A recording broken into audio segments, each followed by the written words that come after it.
তো এখন দেখো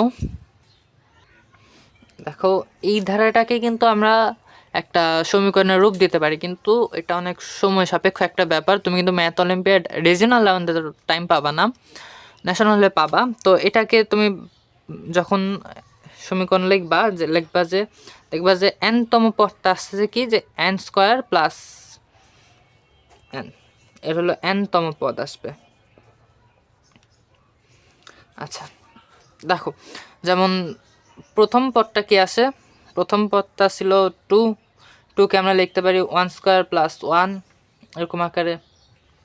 পরে দ্বিতীয় পদটা কি ছিল, দ্বিতীয় পদটা ছিল 6, যেটা কি লিখতে পারি 2 স্কোয়ার প্লাস 2 আকারে। পরের পদ ছিল 12কে লিখতে পারি 3 স্কোয়ার প্লাস 3 আকারে। এভাবে যদি তুমি এনতম পদটা নাও তাহলে এনতম পদকে লিখতে পারবা এন স্কোয়ার প্লাস এন আকারে। তো আমরা এখন এই 10,100কে, এটা কততম পদ এটা একটু চিন্তা করো। দেখো 10,100, 10,100, দেখো এই জিনিসটাকে কি একটু ভেঙে ভেবে লেখা যায় না, যে 10,000 প্লাস 100 আকারে। আচ্ছা তো দেখো এটা যেহেতু 100, সেহেতু এটাকে কি আমরা 100 স্কোয়ার আকারে লিখতে পারি না, 100 স্কোয়ার প্লাস 100। তাহলে আমরা যেহেতু এটাকে লিখতে পারি, আমরা কি দেখছিলাম যে এন স্কোয়ার প্লাস এনকে যদি এনতম পদ হয় তাহলে 100 স্কোয়ার প্লাস 100 কি 100তম পদ হবে না? তাহলে 100তম পদ ইকুয়াল এই জিনিসটা 100 স্কোয়ার প্লাস 100। তাহলে আমাদের এই ধারাটার পদ সংখ্যা কত, মোট পদ সংখ্যা 100টা।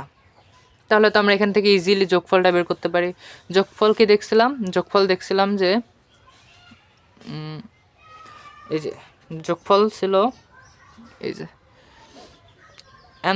এন সংখ্যক পদের যোগফল পাইছিলাম n divide by n plus 1। তাহলে 100 সংখ্যক পদের যোগফল কত, 100 ডিভাইড বাই 101, তাই তো হবে।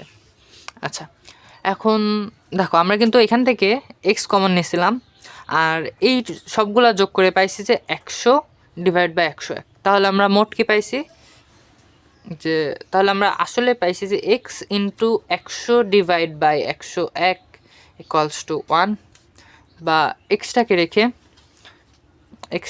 রাখি আর এটাকে ওই পাশে পাঠিয়ে দিই, তাহলে তো উল্টে যাবে 101 ডিভাইড বাই 100। তাহলে এটাই তো এক্সের মান হবে, যেখানে এটা লব হইলো 101 আর হর হইলো 100। তো এটাই ছিল আজকের প্রবলেমের সলিউশন। ধন্যবাদ সবাইকে।